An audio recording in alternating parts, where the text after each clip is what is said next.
Why do you need to have a revocable trust instead of just putting all of your assets in joint tenancy? If you put assets in joint tenancy, when you pass away, the surviving joint tenant inherits those assets. You can do it with bank accounts, you can do it with real estate, you can do it with ownership and partnerships. The problem with joint tenancy is the person who's a co-joint tenant with you actually owns it at the time you put them into joint tenancy with you.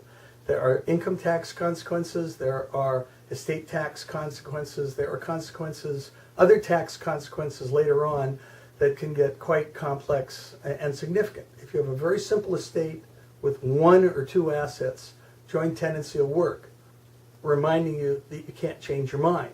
So sometimes I'll have an older client who comes in who has a home and they have one child and they may have a bank account and they put their child on the bank account and they put the child on the home as joint tenants, and when they pass away the child inherits those things.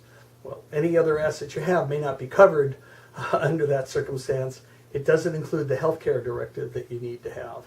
And the tax consequences of shifting into joint tenancy you have to study before you do it, including property tax consequences that may come up associated with that change.